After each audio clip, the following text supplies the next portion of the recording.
double up is because we have 50 weeks of the year, 50 times Shabbat, and then we have 40, and we have 54 portions of the week, 54 parshas. So when you have 50 weekends, 50 weeks of the year, 50 Shabbos, 50 Shabbatot, and then you have 54 parshas, you got to double up somewhere.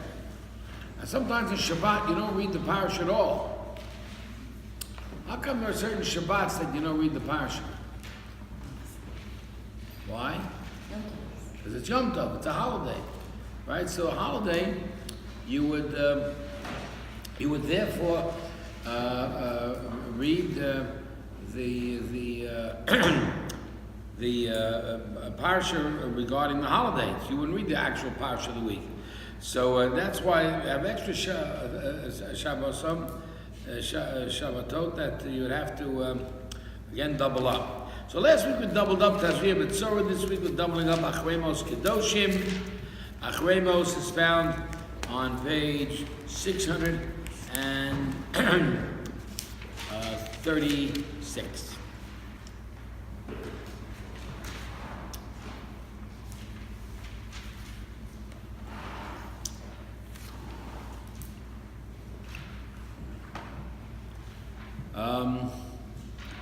Acharei Mot means after the death. Hashem speaks to Moshe after the death of Aaron's two sons when they were approached before Hashem and they died. We talked extensively about that 2 weeks ago, and why it's remembered over here again, it requires some thought. But if you recall correctly, the event was a pretty drastic event. It was a horrible event, you know. Magnificent, beautiful, celebratory day. Everyone's celebrating and happy, and all of a sudden, and the leaders of the celebration are as Aaron and his sons, all the Kohanim, and two of his sons die because of a neglectful, because they changed or altered and the particular path of a particular pattern in which Hashem had wanted the service to take place. And when you alter the pattern of service as Hashem wants it to be, then not only is it not the proper service, serving yourself rather than serving Hashem, then of course it becomes foreign worship and akin to idolatry, to Avodah Zarah.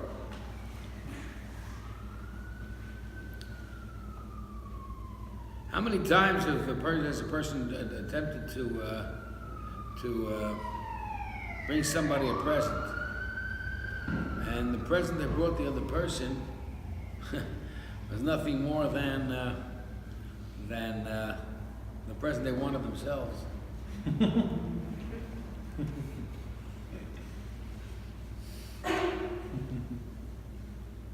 So the guy's going out on a date with a girl. So instead of buying her a nice bouquet of flowers, he bought her a baseball glove. What are you doing? Yeah. You know, it can't be self-serving. That's what they did with it. They self-served. The idea of service has got to be by definition. We are serving, and not self-serving. Serving Hashem, certainly you don't want to self-serve. It's not for you. It's not about you. It's about Hashem. You're buying a gift for your wife. It's not about you. It's about your wife. You're buying a gift for your husband. It's not about you. It's about your husband. Project out, so to speak. Well, these men didn't do that. Okay. Why it was repeated here again? That's a more cause for thought. We'll have to think about it. But in any event, Hashem speaks to Moshe after the death of Aaron's two sons, when they approached before Hashem and they died, and a recollection of their death. Rashi wants to say that Moshe is going to talk once again, and Hashem is going to talk once again about the way we want it done. Don't make the same mistake they did. Now watch the difference between two doctors treating a patient.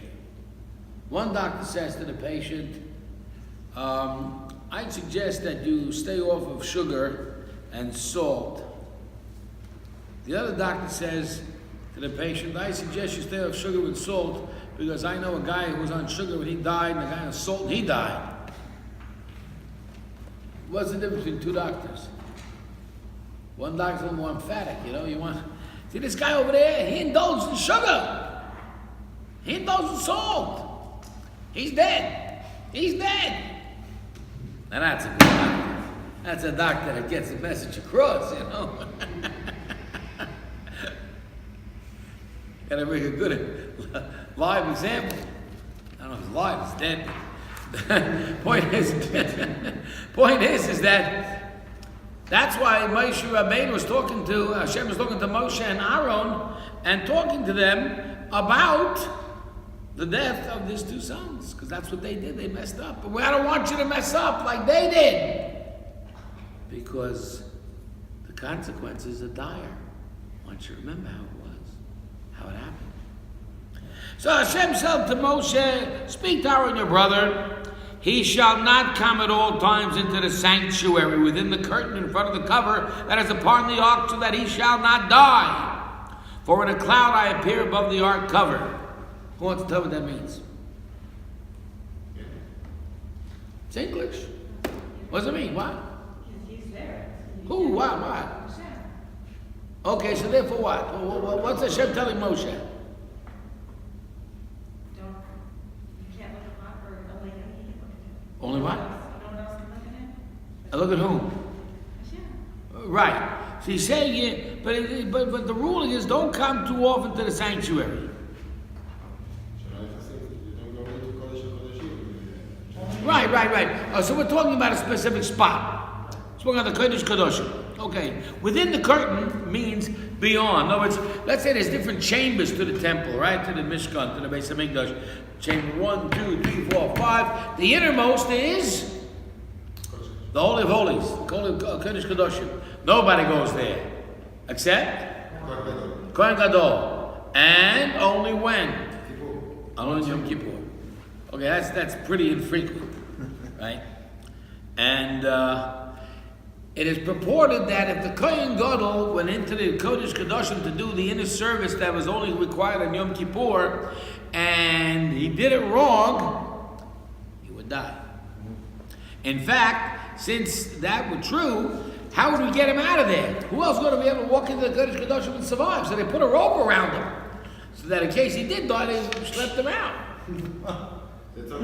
I mean, you don't take a chance like that, I mean, okay, so therefore, don't come too often to the sanctuary within the curtain. What do you mean at all times? Don't come at all times. Don't come too often. Imagine the rabbi said to you, don't come to shul too often. Don't come too often. He'd be out of job, poor rabbi, right? It should be, but have nobody in the shul. I mean, the rabbi's job is to exhort the people to come to shul, right? He's saying, don't come at all times into the sanctuary.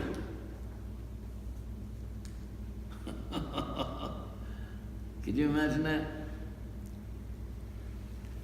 Don't come too often to the shul. Yay, I'm free! I can go play golf today. He said, I'm going to go to shul.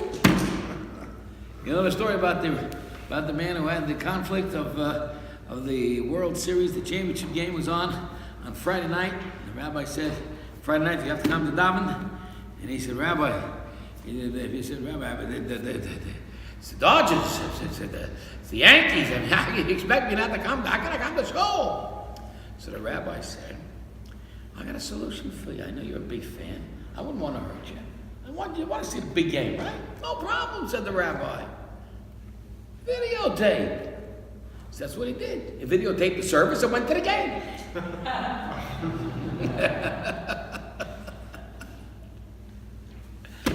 Once in my life, I had such a temptation to watch a game on Friday night. Once. I didn't do it. I didn't do it. I didn't do it, but it was a big game, big. Okay, anyway, so the point is that don't come too often means very simple. It means you can't get to let's see if I can think of it in Hebrew.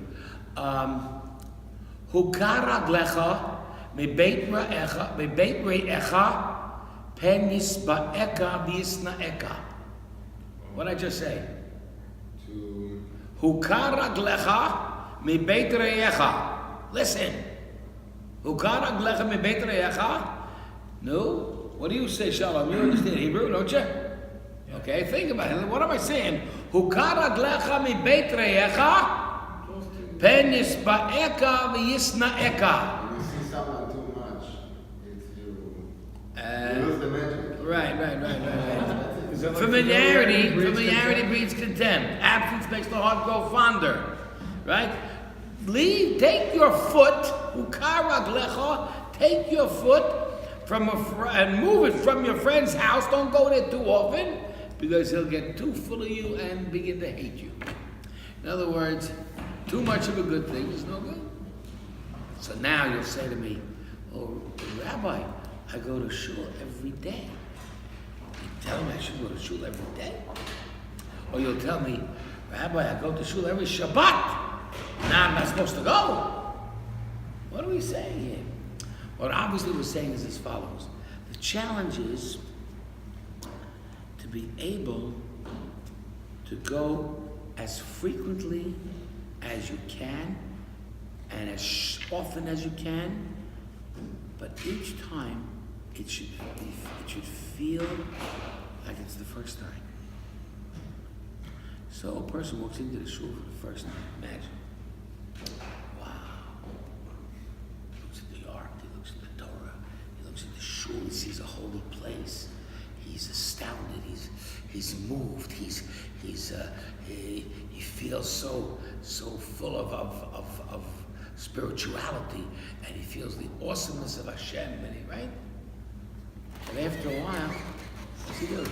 He just walks right in. Not one person. Yeah, walks right in, that's all. Right? You ever see people walk in shul Shabbat? It's very fascinating. It's a social phenomenon. Guy walks into shul, because he walks in fashionably late.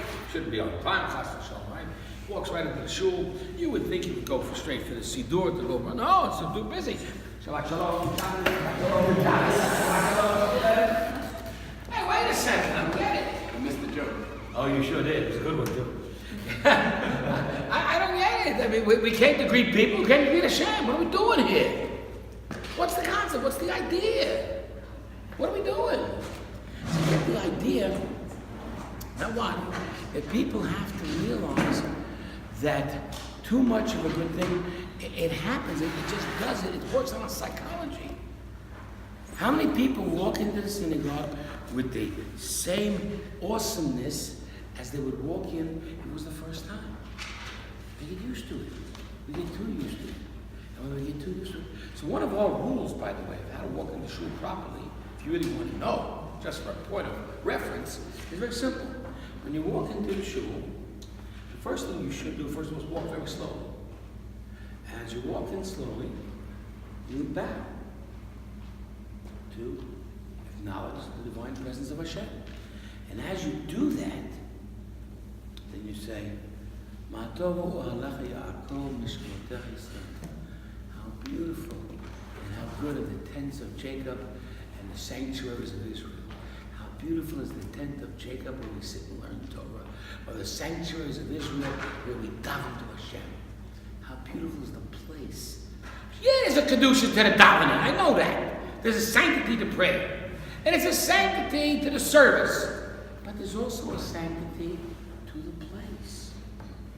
Did you know that halacha says that if it's raining out, did you hear about that storm in Jerusalem today? Holy wow. Right? So if it's raining out, and it's a storm in Yerushalayim, right, let's say, so you're not allowed to walk into the shul to seek shelter, because you're using the shul for a non-spiritual reason. You can't do that. So what do? At the very least, say a prayer. Say something. Shema Yisrael, Hashem Elokeinu, Hashem Echad. Say something that can, therefore, validate the fact that you came into the place. You certainly can't use it for shelter during the hot sun in the summer. And you certainly can't use it if it's a little easier to go from this door to that door without having to go outside, let's say, and it's a shortcut, to where I want to get. You can't do that either. That's halacha. That's Jewish law. So what we're given to understand here is that there's a need for persons to take, to try and create a renewal and a newness within the religious experience every time. Well, how about davening? How about prayer? Okay.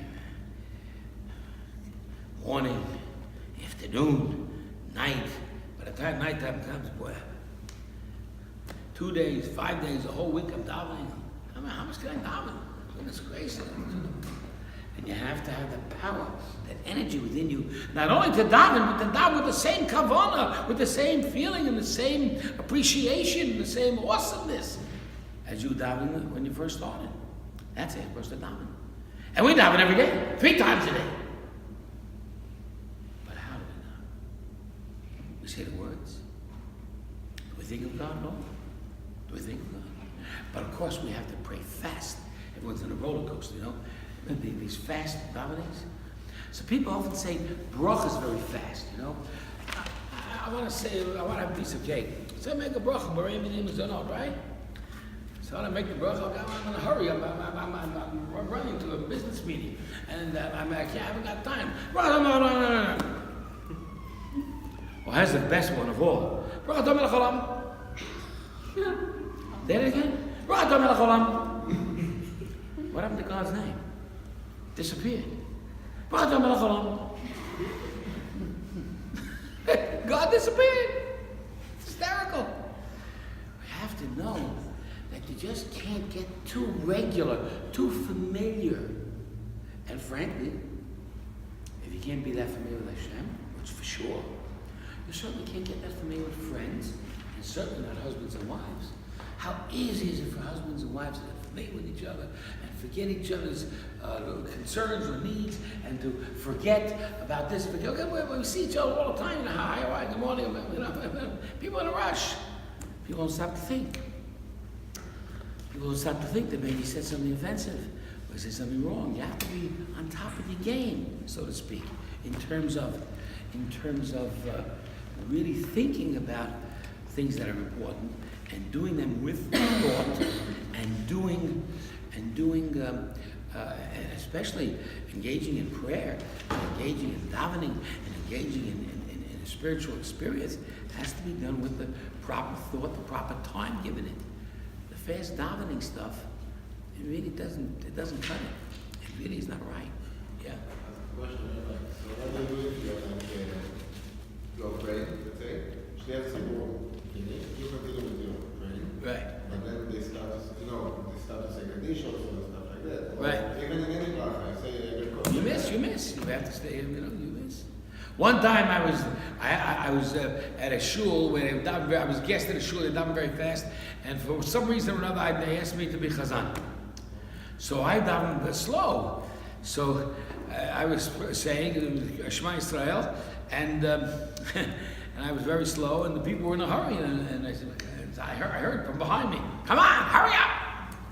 I heard, I'm like, come on, hurry up. Then I heard somebody say, shh, don't bother him, he doesn't know how to read. I said, that's swell. I don't mind that at all. That's great. You don't have to stop for Kaddish. No, you stop, but no, you can't respond. So you can say Amen for Kaddish. No, chas v'shalom, you can't. You just stop where you are, you hear Yesh Berabah, and then you continue on, Amidah. No, Amidah not stopping. Each time it depends on where you're at in order to be able to do that. But the bottom line is, you just got to get this message across, don't become too familiar. So now, you take the 2 sons of Aaron, who do a little independent creativity within the service, right? Well, why did they do that? They want to be closer. felt a little too familiar with God. Hey, God, do it this way this time, Do it that way. Do the service a little bit. And we said it was self-serving, which was bad and not thoughtful. But it's also, I'll go my way, my shtick. I like to do it my style. And why do you do that? Because you feel familiar enough.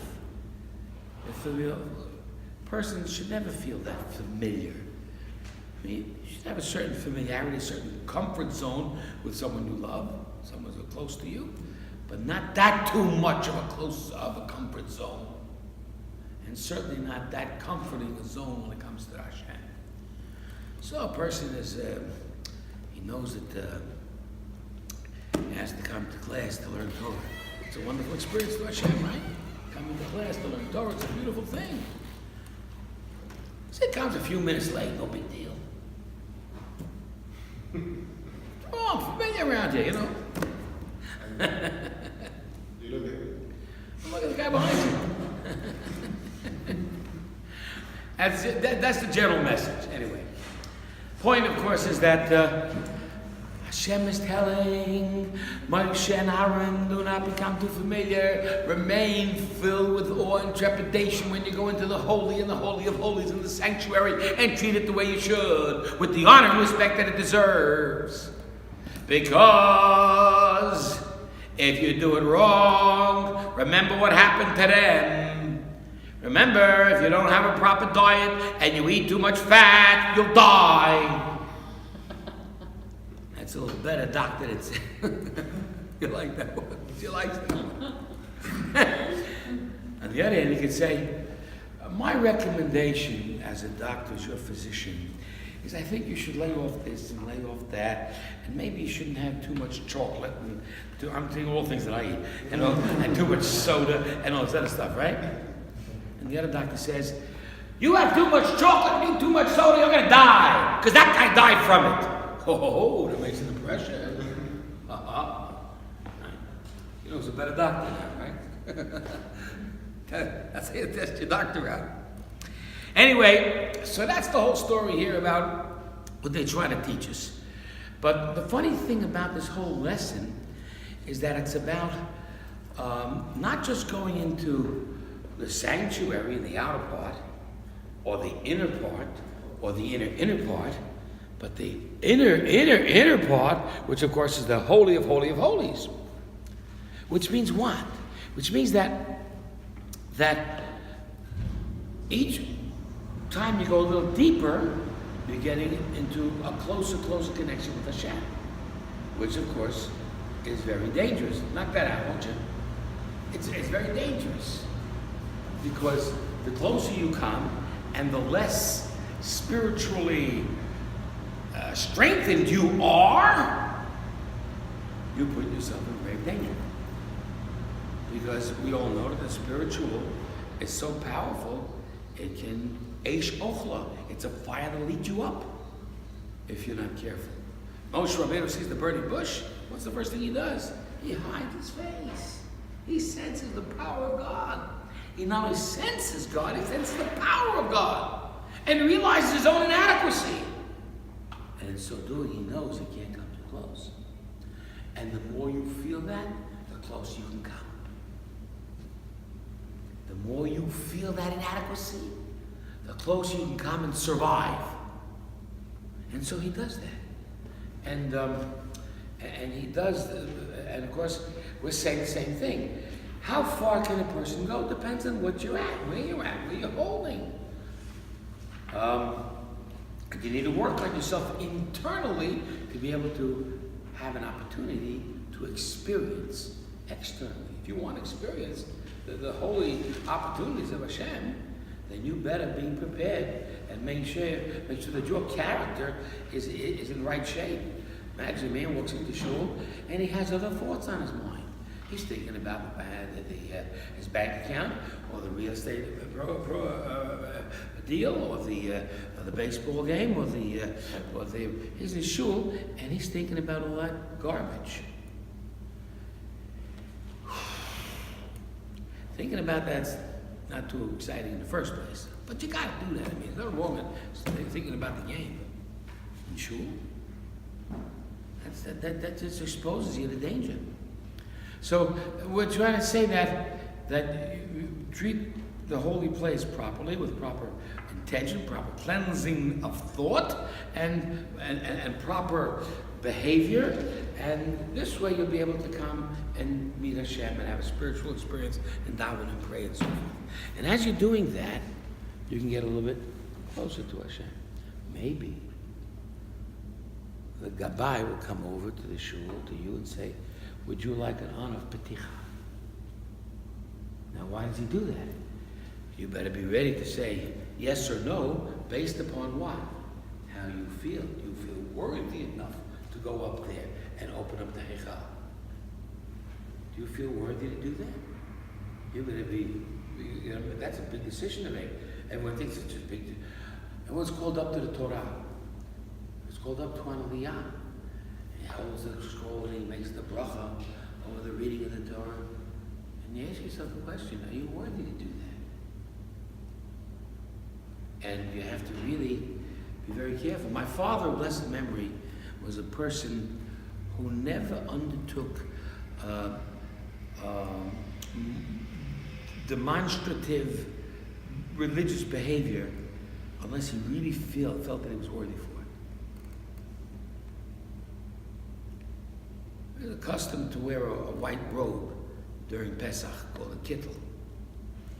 He didn't wear it till he was 40. Didn't feel worthy. He conducted the Seder of Pesach.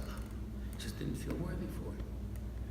And you really have to think about it. Are you worthy to indulge in a religious experience? But yet you have to, because you're obligated. So at least the minimum obligations you maintain, that you better have minimum internal proper character. But if you want to do more, then you need to do more on a more internal level of cleansing of thought and proper attitude and sincerity. Given all of that, the holiest you can get is only if you're a certain person. Certain persons can reach it higher than other persons. And that's the way it's designated by Hashem, and that's called the Kohen. But people often wonder about that. I mean, I often wonder about how come he got this special status? Well, how did he get it? Yeah, how did he get it? Well, look, how did Aaron's sons get it? So you know the famous story. A man walked into a shul, wasn't very well learned, walked over to the rabbi and said, Rabbi, I'm a wealthy man. I'm going to give you $25,000 to your synagogue. Right? The rabbi started to sweat. What do I got to do for $25,000? Make me a Kohen. Now the rabbi, is having this really crisis of character. I mean, a religious crisis. I mean, I can't just make a guy a Kohen, So he says, look, Rabbi, don't hesitate. I'm a wealthy man. I'll make it worth your while. $50,000. Make me a Kohen.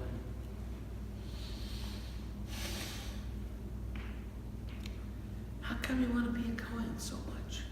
Well, it's very simple, Rabbi. My father was a Kohen. My grandfather was a Kohen. I want to be a Kohen. And the rabbi made the easiest $50,000 of his life. Now should only happen to me, such a thing. Some ignoramus should come and tell me that. Everybody knows that a Kohen is a Kohen because he was born that way. So he did nothing to earn it. What makes him so special? Are we the products of birth? Are we the products of choice? In the old country, in Europe, and I'm sure it was all over the world at the time, let's say 250 years ago, people were whatever they were born into. If you were born into wealth, you remain wealthy. If you were born into the royal family, you were royal. And you had servants and slaves to take care of you. And if you were born a peasant, you're a peasant. and you were a slave. That's the way it was. All of a sudden, America came into being. Only in America can one rise to the sky and get an education and make money and become wealthy while your parents are in poverty. You're driving 3 cars. And your parents can't afford one. Because why? Because opportunity. Land of opportunity, America. Now, if that's the case, persons shouldn't be born into something. They should be whatever they can. If you have the ability and the talent and the capability, why shouldn't you reach to the top? Why can't I become a Kohen? You see, not that way. So how do we understand that? From a perspective of reasonability. So what we understand is that there are 3 levels of status. 3 levels of status in the Jewish community. One is the status of the Kohen. He gets the first Aliyah to the Torah. He leads the Birkat Hamazon. And he gives the blessings to the people. He brings the sacrifices. He's the leading man of religious experience. Now, there's also another man who has great status in Israel. He's called the Melech. He's the king. He's the political leader. He runs the country. Now, even there, not anybody can become king. Only if you are from the family of David. If you're from the family of David and Melech, then you have a potential to become a king. And if you're not, you're not. That's the way it is. You are what you are. But then there's a third status. And the third status is called Torah scholarship. And there the Rambam teaches from the Mishnah that can be achieved or accessed by anybody. Anybody can become a Torah scholar. Anybody can become a rabbi. Anybody can become a leading personality of learning. Anybody. Says the Rambam further, of all the 3 statuses that a person can achieve in this world as a Kohen, as a Talmud Chacham, or as a Melech, know you that the Talmud Chacham is the greatest of them all. And that is within everybody's opportunity. Everybody can do that. Anybody can do that. So now we understand that what Moshe Rabbeinu was saying is that this is the opportunity for people to learn from the Kohen what they can achieve in the area of Torah learning and Torah observance. The Kohen is a dugma, is an example of that, of working on oneself to become higher and greater and more developed and more character refined to be able to achieve the highest that you can in terms of a spiritual connection with Hashem. Okay? So, Moshe Rabbeinu, Hashem tells Moshe Rabbeinu and Aaron this message. You want to achieve, you want to go great, you want to become big, you want to achieve a lot?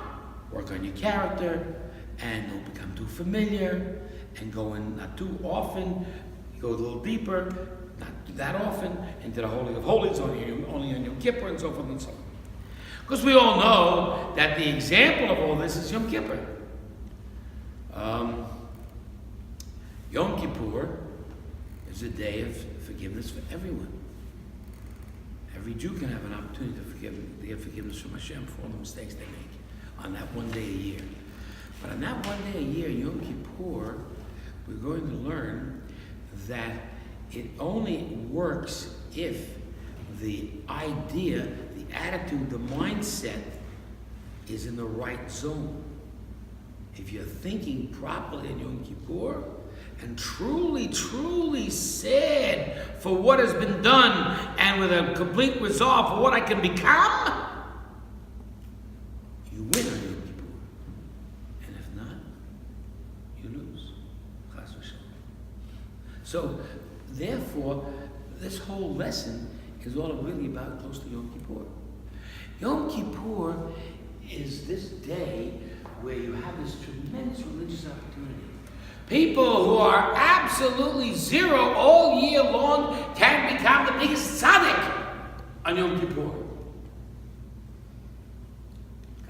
kept mitzvot for so long. He walks into the synagogue Yom Kippur, he's fasting, he's not wearing leather shoes, he's afflicting himself with all the afflictions of Yom Kippur, and not washing himself, and he really is on a high level, and prays all day, and his prayers are filled with energy, with power, with feeling, with emotion. This guy's flying. This guy's achieved a high level. So therefore, can you think of the mindset that you had in Yom Kippur? And if you can, and you can capture it in some small manner throughout the rest of the year, you can really be something throughout the rest of the year. Instead of a one-day-a-year Jew. But again, you got to capture that Yom Kippur magic. And the Yom Kippur magic doesn't happen simply because you observe. The Yom Kippur magic happens because you are in that mindset, because you're thinking that way, because you're feeling that way, because you're overcome, you're exciting. Now everybody knows that there was one Yom Kippur that stands out in everybody's life as his greatest Yom Kippur. And that is the day you get married. The day you stand under the chuppah and you get married. Wow. Wow. Think about that.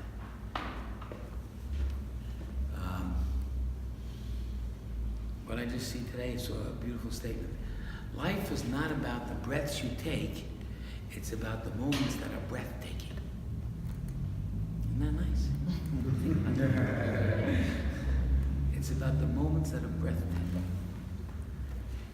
You see magnificent view, some majestic mountain, some beautiful ocean.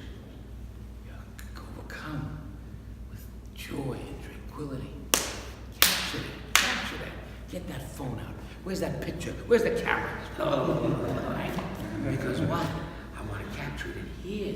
And these stupid pictures, you got to capture it here. You got to capture it here. Capture the moment. And of course, the idea, of course, is to try and do that and capture the Yom Kippur and use it as often as you can to whatever lesser level, perhaps, but it's okay. Use it to whatever level you can throughout the rest of the year. And so that's why Hashem tells Moshe,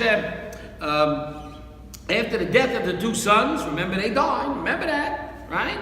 That, because they approached, right? And they approached inappropriately, self-serving for their own shtick, because it was for their own thing, so to speak. And Hashem told Moshe, they did it because they felt familiar with God.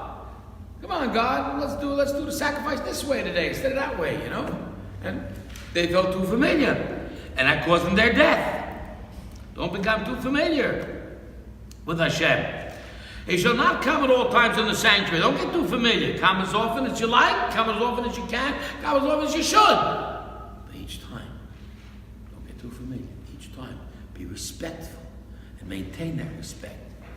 And as you do so, right, within the curtain, in front of the cover, upon the ark, and don't die, for in a cloud I appear in front of Hashem. That's what you said, Susan, the idea that Hashem is there. And people should feel that when they walk into the shul or to the Beis Medrash. Okay?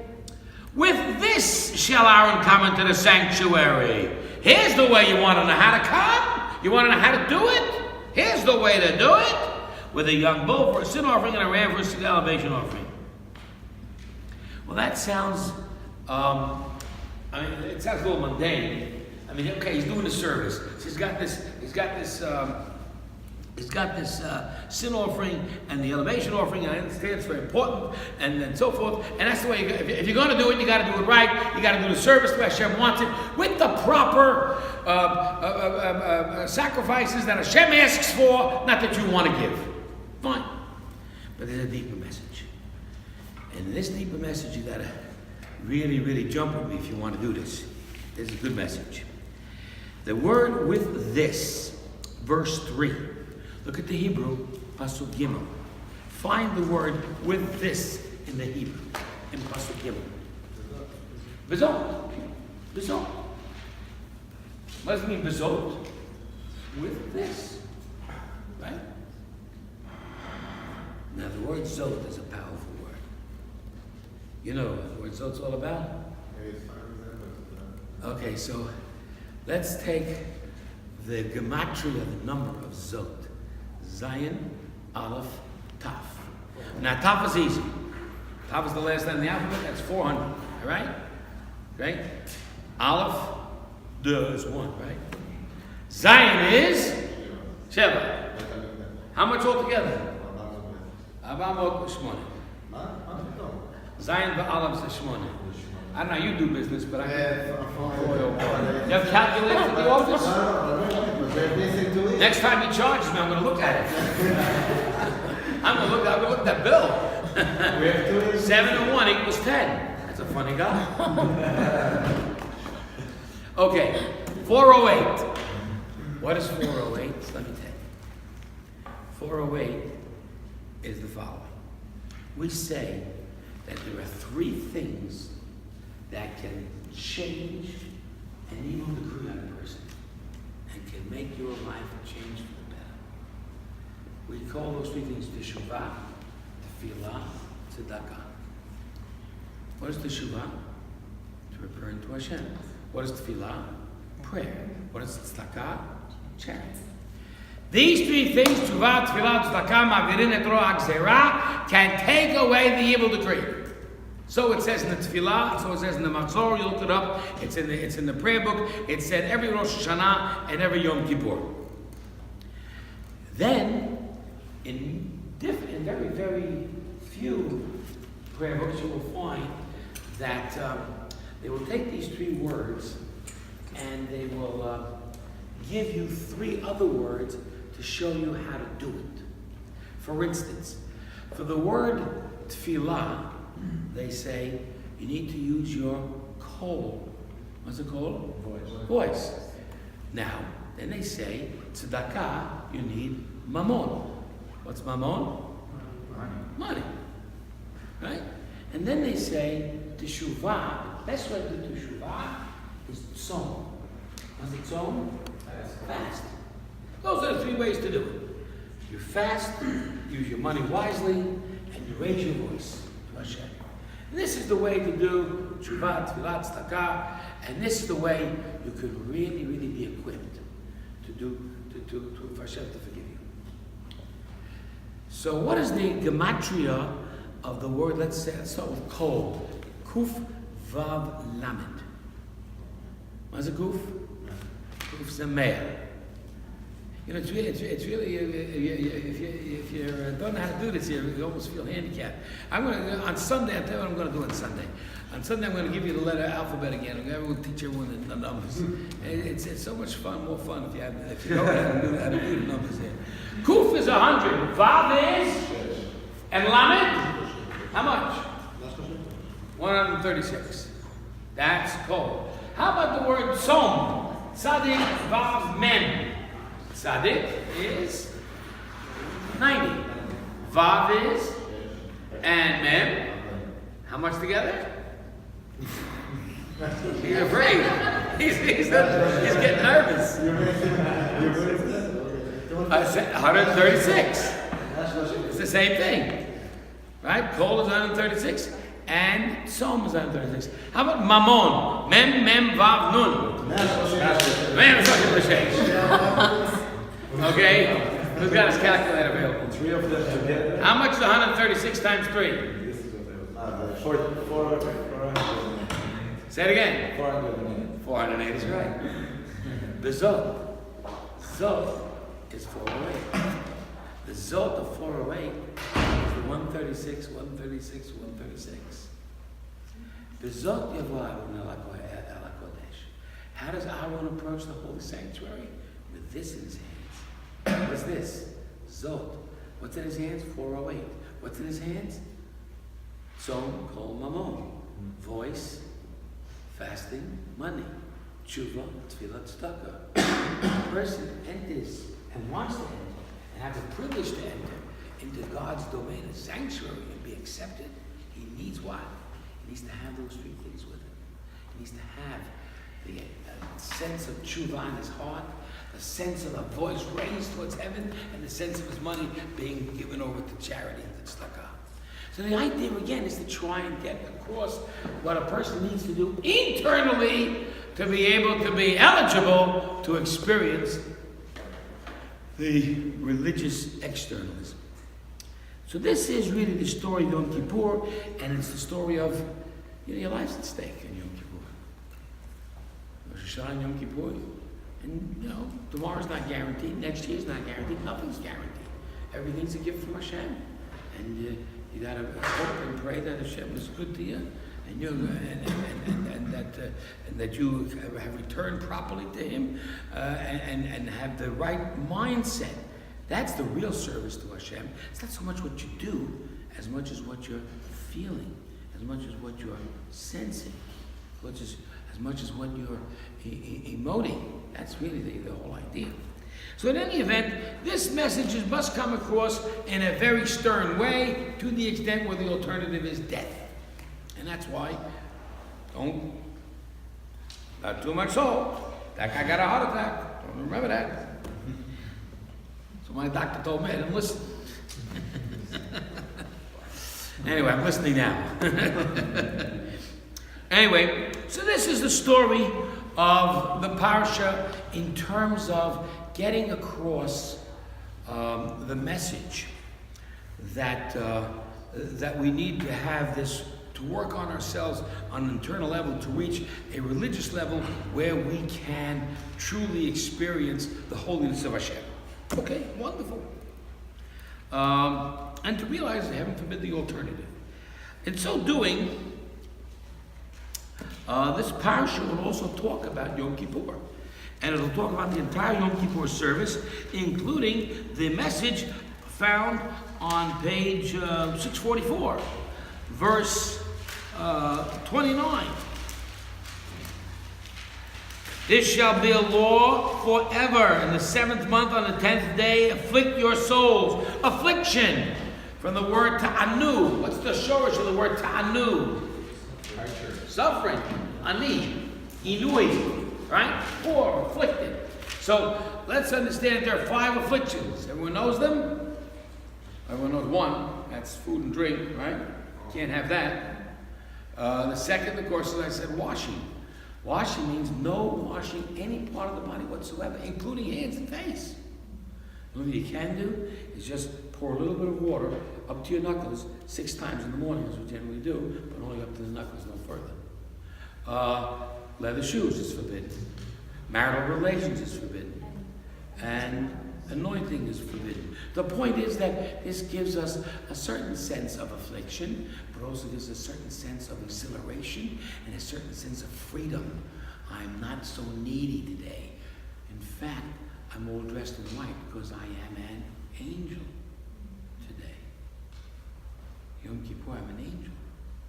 So therefore, the idea is that the affliction is not just for suffering, it's also for freedom. I'm not that needy human being.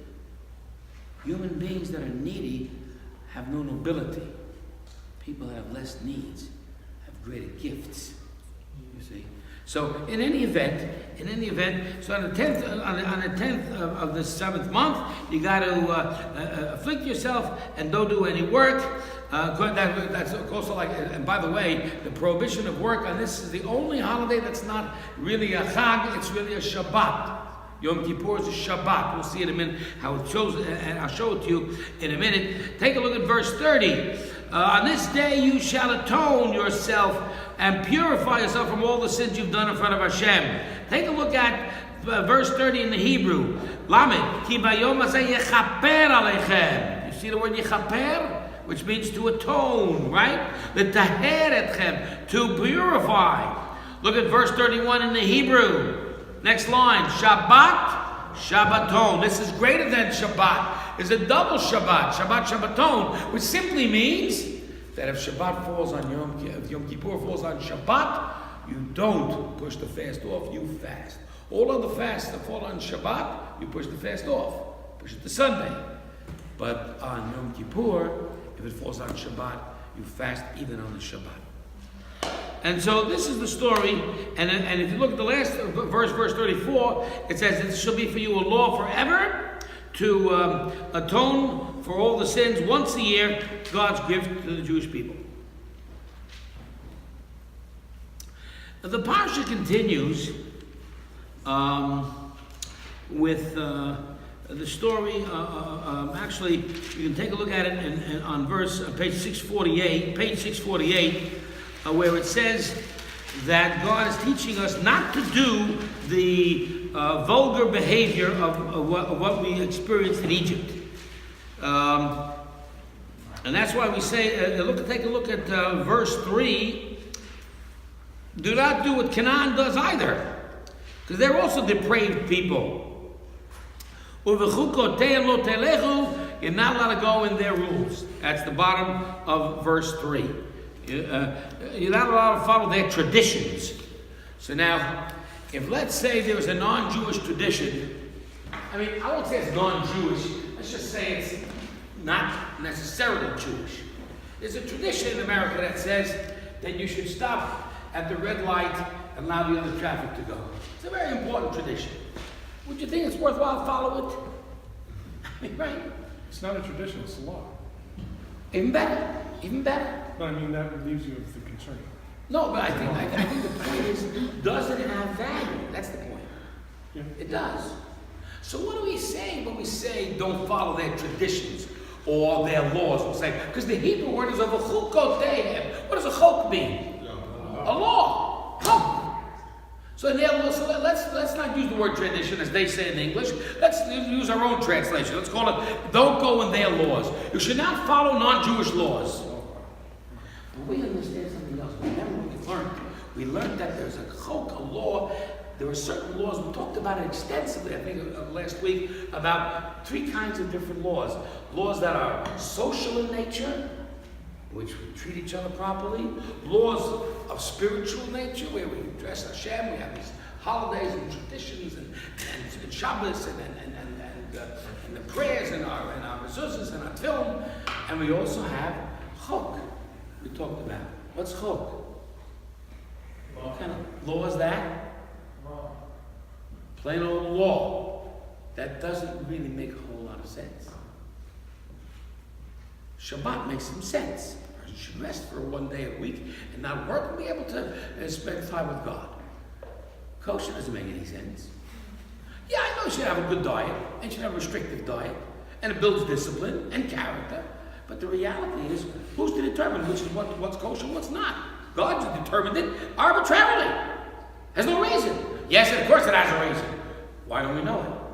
Because God didn't divulge it. Why didn't he divulge it? Because if he did, we wouldn't understand it anyway. Not in this world, anyway. So good. So there are certain laws that you have to do in this world that are unreasonable. If you're truly loyal to Hashem, even if something doesn't make sense to you, you're going to do it anyway. Okay, that's a good sense of loyalty. It's not. That's not called brainwashing, by the way. Brainwashing is where you have nothing to go on. We have plenty to go on here to understand the reasonability of Hashem's teachings, both at the social level and in the spiritual level. So to add the chok to it is not too heavy a leap. Therefore, there are certain laws that are not always reasonable that you follow. But that's the word chok. If it says here, don't go in their choks, that means don't do things that they do that are unreasonable, that are dumb. If they do things, if the goyim out there do things that are reasonable, of course you should follow them. If they do things that are dumb, you should not. If a person decides on October 31st that he wants to buy this dumb pumpkin and put something in it and make a face out of it and put it in front of his house, that's dumb. You should not be doing that. There are a lot of different Thanksgiving. Well, that's reasonable. You should thank God. Of course, my grandfather of blessed memory had a problem with it. He said, I don't understand America, he said. They stop to thank God 1 day a year. I thank God 3 times a day. How do I remember that? He taught me that 50 years ago, 60 years ago. I remember that from my grandfather. But okay, it's reasonable. Thanksgiving is okay. So then we get a perspective of, okay, let's celebrate New Year's on January 1st. Wrong day. Oh, noisemakers. Let's all get drunk and have a DUI. No, that's unreasonable. That's stupid. That's stupid. So do not follow that stupid law or that stupid American tradition. So make a sense out of it and realize that we do not go and follow in their craziness, so to speak. Okay, so part of it you'll see is that when he continues to teach these rules, they're all in page 650 and 51 are all about what we talked about or we mentioned a little bit about on Sunday, which we'll talk again on Sunday extensively. The forbidden relationships, particularly the incestuous ones. And the Torah talks about them extensively. Do not have a relationship with your mother, with your father's wife, with your sister, and so forth and so on. Daughter's daughter, and so forth and so on. And it includes, obviously, homosexual relations and other sorts of things that we understand to be perversions. Now, and it goes on and on throughout. Now, this is a way of expressing a certain level of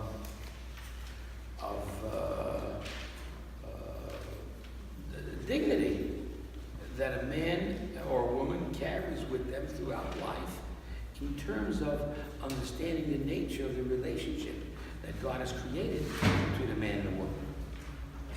And in that sense, definitely, that should be something that we understand, we value, and of course, we come into a distinctive and absolute conflict with that in regards to today's values. The point is that anybody who learns these and accepts them as God's law gets mitzvahs for something that he would never consider doing in the first place. Heaven forbid, a relationship with a sister. And you get a mitzvah for it. We'll talk about it Sunday more extensively. But the point being is that this has to be understood as God's law. This is God's chok. Whether it's reasonable or not, doesn't matter. Because in the same vein, today, and you will see it itself, take a look at verse, the bottom of 653, verse 22. Sodomy. Look at it. You shall not lie with a man as one lies with a woman. It is an abomination. End the story. Story's over. Why doesn't it go for the other way? Uh-huh. You know what I'm saying? You mean woman with woman? Yeah. Uh-huh. Would that also be an abomination? As it is an abomination, absolutely. Well, But the greater crime is the male. And I'll tell you why. It's the destruction of seed. And that's the next problem. Huh? Yeah, it's a bad thing. But understand, we're in direct conflict right here off the bat. Now, people might say, well, it's a bigotry, it's this, it's that. Folks, I'm born with a dispensation, that's the word. I'm born with a Inclination. a disposition. That's it. I'm born with a disposition. I like men. So therefore, it's okay. No, it's not okay. Sorry. Because you know what? I'm also born with another disposition. I'm a kleptomaniac. I like to rob banks. So therefore, if you put me in jail, there's prejudice. There's bigotry against me. I have a right to rob banks. Point being, of course, is that every person who understands these rules, understands Hashem's rules, understands them in a fashion of whether they're reasonable or not. So maybe it doesn't make a whole lot of sense to people. It doesn't make sense. The law is God's law. End of story. And here's the best one of all. Take a look at 19. You shall not approach a woman in a time of unclean separation to uncover her nakedness. It is absolutely forbidden for a man, even a husband with a wife, to be together during the time of nidah, We also understand this to mean family purity. The laws are extensive. They include a whole lot more than just one passage, as the rabbis explain it and elaborate upon it. And there are a whole lot of rules that do what? That separate a husband and a wife for at least 12 days of every month. Hey, guess what? That familiarity we were talking about, remember that problem with getting too familiar? Boy, oh boy, those 12 days sure do help, don't they? Don't they? But understand something. In so doing, we're not doing it because it's going to help our sexual relationship, or it's going to make us better or happier, or no, we're doing it because it's Hashem's law. End of story. It's a hope. So we talked about that on Sunday. I'll repeat it here one more time. A noted church community in Connecticut was having a problem in which they found that there was a whole rash of divorces going on amongst the members of the church, and most of them, nearly 80% of them, claimed the reason for we want divorce is because we're not sexually compatible. So the priests got together, thought about it, and said, you know what? Those Jews, they got something going on with that family purity stuff. So they wrote away to Feldheim, right? The book publisher, and said, we want some books on this stuff so we can maybe teach it to our members. And the Feldheim discussed it with many of the leading rabbis. They said, no, we're sorry, we can't give you any of the books. Why? Because it won't work unless you accept it as God's law. If you want to accept it because you want to try it, it's like going on a diet. You know what? I'm on a diet for 3 days, and guess what? I see strawberry shortcake. I see chocolate cake. So I'll break the diet now, and I'll go on the diet again tomorrow. Doesn't work that way. It doesn't work that way because self-imposed is self-disposed easily. If you want to do it, then I do it because I want to do it. Just like Nadav and Avihu, the two sons of Aaron, did it. They want to do it. It's not for us to do what we want. The fact that it's a byproduct, the fact that there is a byproduct that makes life more beautiful because of it and workable because of it is irrespective. That's not the point. The point is it's God's law. And it's got to work because He made the world. So therefore, whether it's kosher or whether it's laws of family purity and mikveh, these are all things that we accept as chok, as God's law. And sometimes they aren't always as reasonable as we think. But we have enough to go on in terms of the reasonability of our faith and our teachings and traditions that we can accept this as an additional step in our faithfulness and loyalty to Hashem. And so that's why in this very same Parsha, which we talk about Yom Kippur, we talk about the proper mindset for Yom Kippur, the proper mindset you should have whenever you go to shul, whenever proper mindset you should have in terms of doing religious service.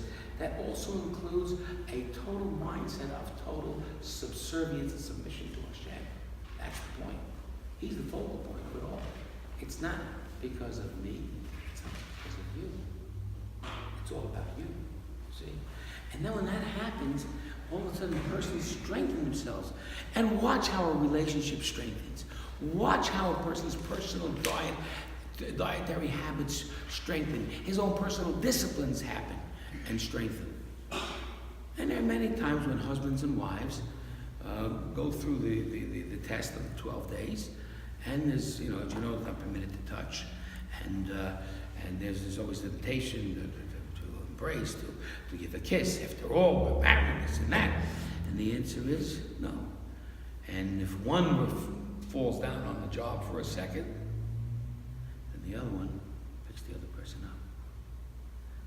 And if one person is tempted, the spouse says, stay strong. Sometimes it's the man to the woman, it's the woman to the man. Most of the time it's woman to the man. The man's usually the guy that weakens out. About 10 days, he goes, and it's the girl, it's the woman, the wife that's got to say, hey, be a man. Be a man.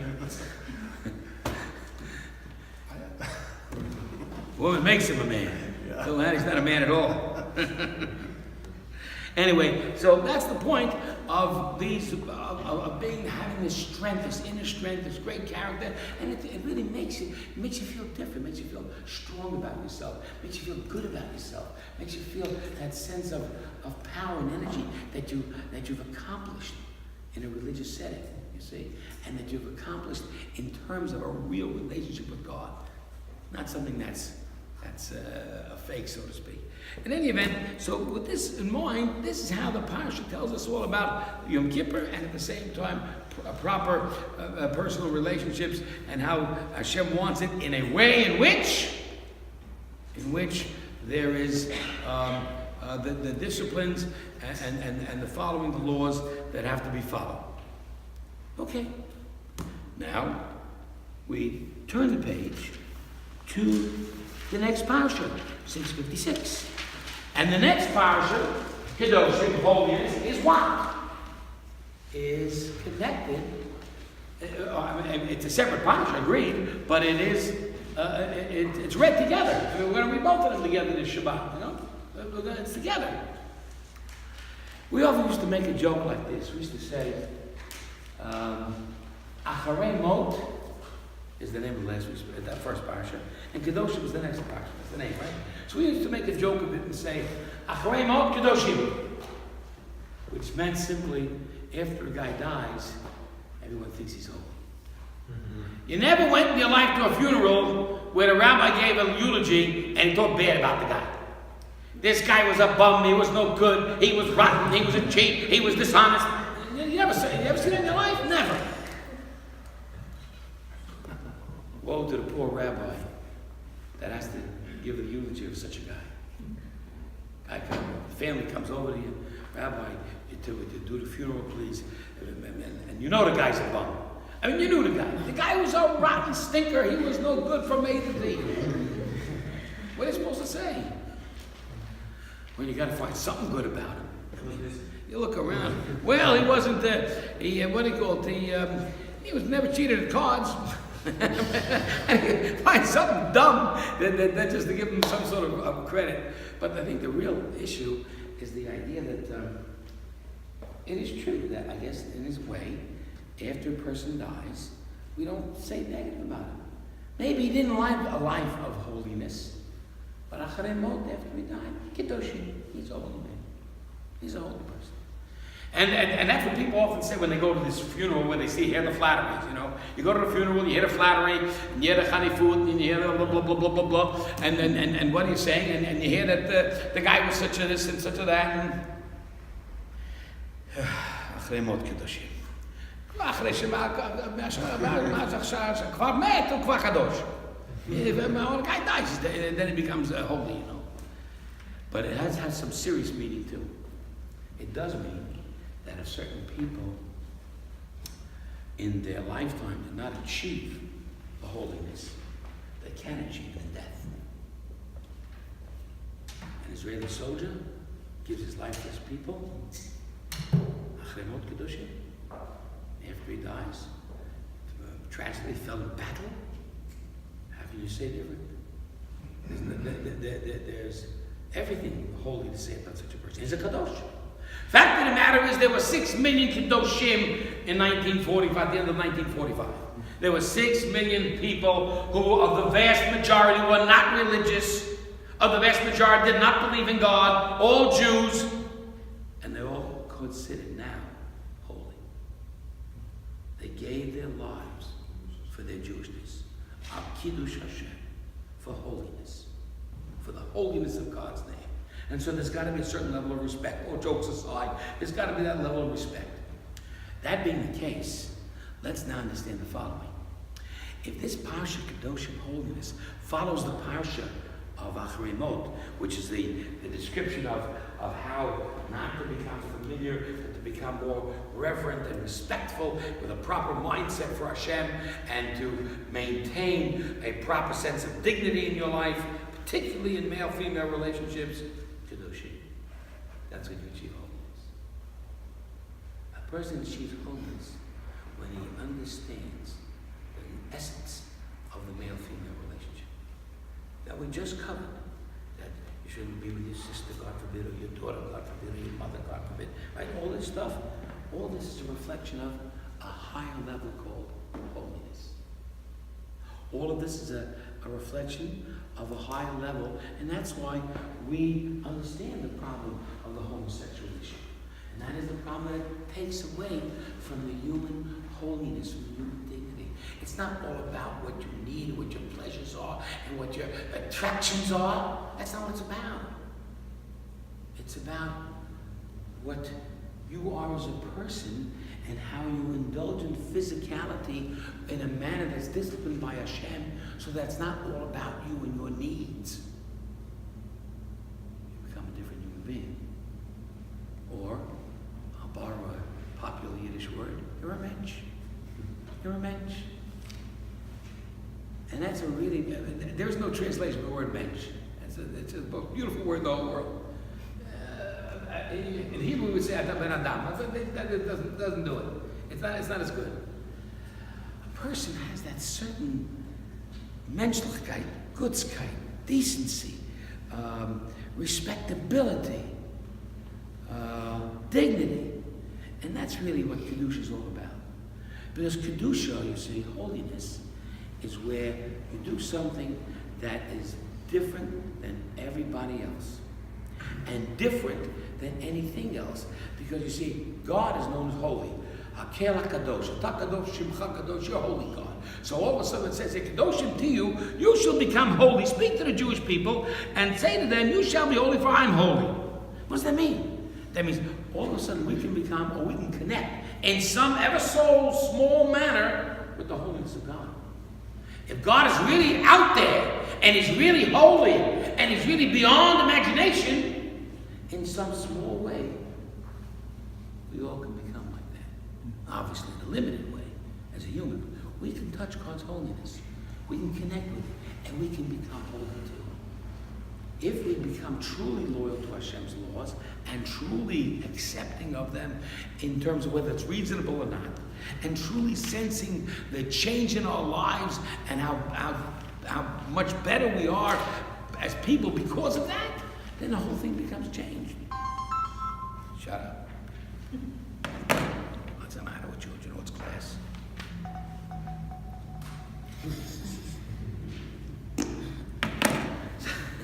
So the point is that when a person really wants to achieve holiness, that's a great thing. I mean, how do you become a holy person? How do you become a more than average person, so to speak? Now, there are nice people in the street. I mean, here's a nice fellow down the street over there. He's non-Jewish, really good guy, devoted husband, loves his kids, got a good job, is honest with his business. He's just a decent guy. He's a great guy. He drives on Saturday. No biggie. No biggie. What's the big deal? He's a sweet guy. He's a good guy. He's a wonderful Gentile.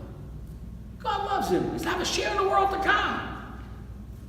Now here is his wife walking down the street wearing a blouse without sleeves and shorts. Very devoted mother, moral as you can get, wouldn't dare to commit adultery. Right? And there's nothing wrong with that. And they're now going to eat lobster. What's wrong with that? Nothing. Nothing at all. But it just doesn't work for us. That's because we're kadosh. I'm kadosh. We're different. And you got to sense that difference. And if we sense that difference in our dietary disciplines and in our sexual disciplines, the point is that now you stand under the chuppah, right? Having done it properly, right? With truly the woman you truly love and the man you truly love. And what's happening? A process or a ceremony called Kedoshim. Holiness. Marriage is holy. It's something that's beyond the whole essence of the male-female connection is so beyond the normative. And then, good, if everybody's, by the time they're 15 or 16, are shacking up. Hey, but it's supposed to be holy, different, special. What are we doing? What's the matter with us? We're crazy. But they don't know that. They don't know that. So that's why Acharei Kedoshim really are combined. It's really valuable to when two parshas are combined, to sense the running theme between the two, to see why it was combined. It makes sense.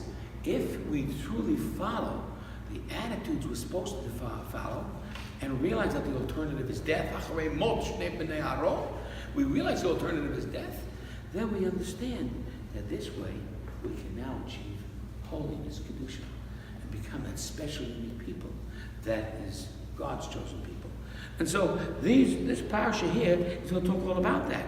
It's going to talk about a lot of things in this Kedoshim here that are unique to the Jewish people. And its uniqueness is such that it will deal a lot with levels of Bein Adam L'Chavero, of social rules between man and his friend that are similar to what everybody else does, except we do it on a different level. We do it on a wholly different concept. The prohibition of stealing. Well, nobody's allowed to steal. It's one of the 7 mitzvahs of the Goyim, of Bnei Noach. No one's allowed to steal. Right. Except we are judged to a higher level. When you come into a room in the middle of the night and someone's sleeping and you turn on the light, you're a thief. You've stolen that person's sleep. Yes, Oshena. The non-Jews don't have that. We have that. You understand? We have that. Now, most people don't go around murdering. They won't do that. Thank God, right? People will kill each other. But for us, we're extreme.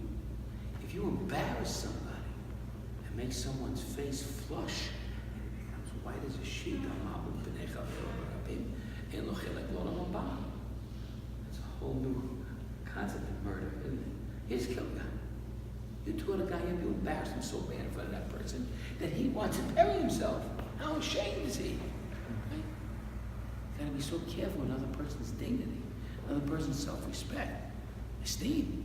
And so that's why these laws that are going to be discussed in Kedoshim in this Parsha are laws that seem to be like everybody else, but it's a whole different thing. We'll do one of them and we'll stop. Take a look at 660, 661. There's a whole bunch of goodies here. Take a look at just take a look at 660 real quick. Don't cheat. Don't rob. Don't keep a worker's wage overnight. Make sure you pay him on time. Don't curse to death. What does it mean curse to death? We talked about that. What does it mean cursing to death? You can't curse anybody. So why can't you curse to death? Because the deaf might not hear. I got away with it. No, sir. Hashem's listening. Don't place an obstacle, a stumbling block before the blind. So you place the stumbling block before the blind guy. The blind guy goes and he falls. Oh, what a terrible guy. I didn't know he was blind. You faker, you liar. And then people have all ways of getting out of rules. They're extreme here. Do not pervert justice. Do not favor the poor or honor the great. Be righteous. Don't be a gossip monger. We talked about that all last week. The tragedy of Lashon Hara. Don't stand by when your fellow's blood is shed. Stand up for him. Do not hate your brother in your heart. Hate brother in the heart means do not hate him while you're looking at him and smiling. No fakery, no flattery. When you feel something about someone, you should share with him and tell him. You offended me. But rather to be cautious, to be cordial and courteous and smile at him while you hate his guts inside is wrong. It's a whole different concept. Go further. You shall reprove your fellow. Tell him, you hurt me, you hurt my feelings. Stand up for yourself. But do not bear a sin because of him. When you tell him off, don't tell him off in public. Don't shame the guy. You shall not take revenge. You shall not bear a grudge. What's the difference? Revenge says, would you kindly, sir, kind lend me your phone? You say to me, absolutely not. So then you come to me the next day and say to me, can I borrow your phone? And I say, nothing to do with it. That's revenge. That's forbidden. Now, grudges where you didn't lend me the phone, but I say to you, you know what? I remember what you did to me yesterday, but I'm better than you. You can have it. That's bearing a grudge, and that's equally forbidden. But there's a third element here called retaliation, and that is not forbidden because it doesn't say so. Retaliation. Pay attention to what it doesn't say. Retaliation is a mitzvah. When the Arabs come at you, you don't stand by and let them come after you. You knock them out. You beat their brains in. What's the difference between retaliation and revenge? Very simple. Someone's beating on you. So, he stops and runs away. So I run after him to teach him a lesson. That's revenge. That's forbidden. He stopped, you're okay, let it go. But if he don't stop, then you kill him. And make sure he never does it again to anybody else. And that's retaliation, and that's a mitzvah. Know the difference.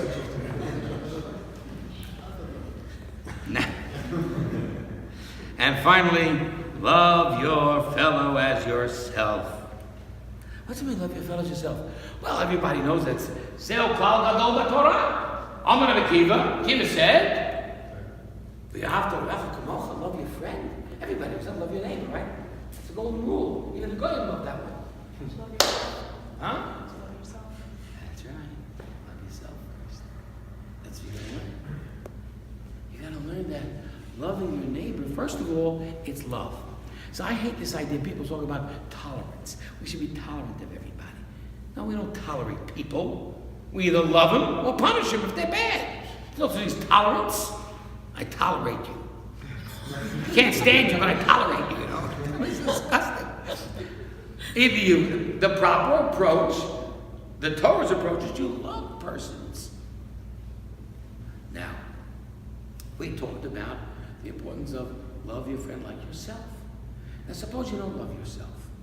So my guy comes up my door, open the door, says, I'm poor. I didn't have money for dinner. I say to the guy, I didn't eat dinner either. Get out.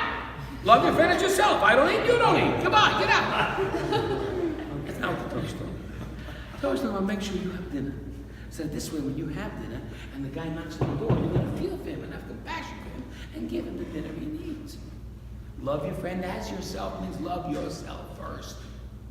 That also means that love operates in priorities. We taught this. What does love mean? Love means that you love your family first. You love, and then you love your extended family. And it goes beyond. So there's love operates, and it doesn't operate on the same level. It's gradational. So of course we say, you should love, first of all, more than anyone else, your spouse, your kids, your parents, your siblings, and it goes in that order. It has to continue on in a way in which the love operates. But if my father is drowning and your father is drowning, I gotta say my father first, and that's the right way to do it. So obviously, what we're learning here is that you have to love those that are closest to you most, starting with yourself. And that means loving the Jewish people as your people, as your family, above the rest of the world. So what does it mean about my relationship with the rest of the world? Certainly I love humanity. Certainly I love people. Certainly I want good for people to happen. But my family comes first. So I get 2 letters in the mail, one for the Salvation Army and one for the Tzedakah and the Yerushalayim. Where's my money going? Where's my dollar going? Obviously it's going to Jerusalem. So we have to understand that as I do have a higher priority. And in a sense, maybe Gentiles find out about it, they'll be upset. But they ought not be, because it only breeds more love. People who truly love their family, truly love others. Well, you know, I just love humanity. I'm fighting for peace, and we got to stop this business in Korea and Syria, and the Americans are oppressive, and they hate. What are you doing to the poor Arabs, to the poor Koreans? It's terrible. I'm a humanist. What do you think about your father? He's an idiot. What do you think about your father? Your mother? She's a drunk. I can't stand my parents. I hate my family, but I love humanity. I love humanity. Friend, you are a hypocrite. You're sick. Yeah, you're a little touched. It's got to start with self. It really does. Even in situations where, let's say, your family, God forbid, isn't up to par. And maybe you find a lot of fault. Maybe honest fault with your mother and father or whatever. But your love for them cannot be compromised.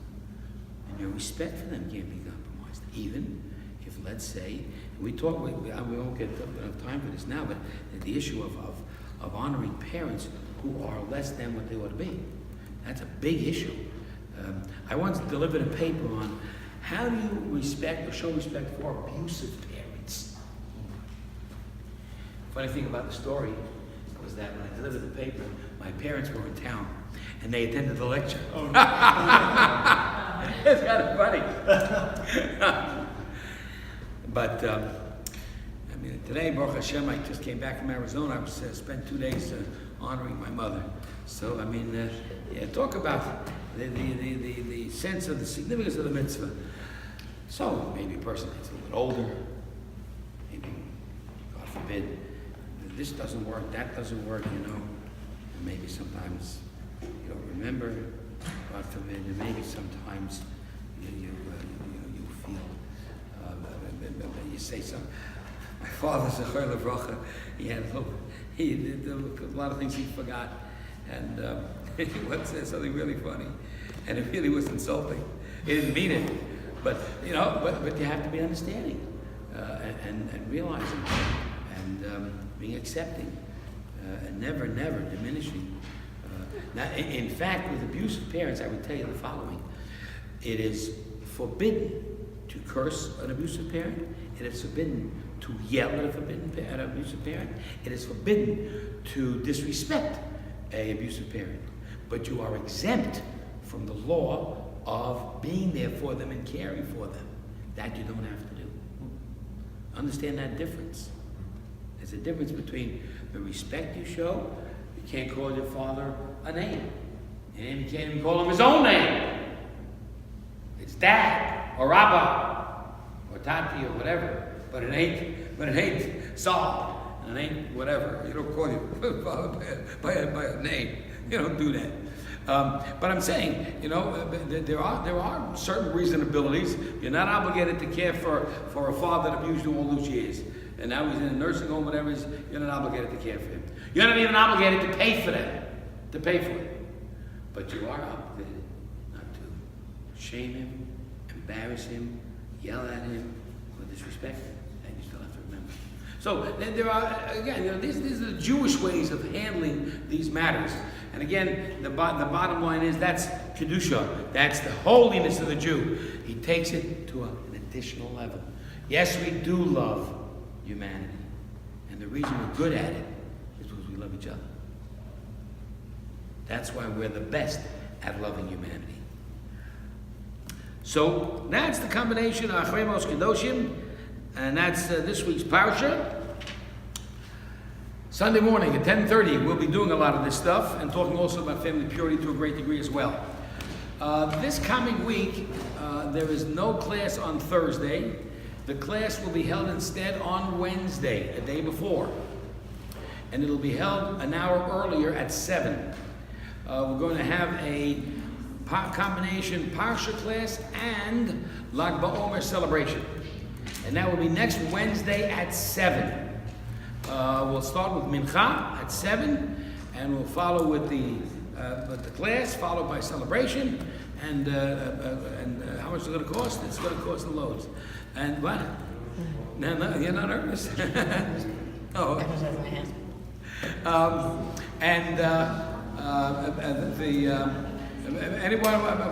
Everyone's invited, and bring whatever donation you want. That's fine. And that's Wednesday night at 7:00. That Thursday there will be the day after there will be no class. What? Shaving. And you can certainly shave and. I don't know. I'll see how I do with it. I feel, I can't wait for the... right now, I'm using fertilizer. See how far it grows.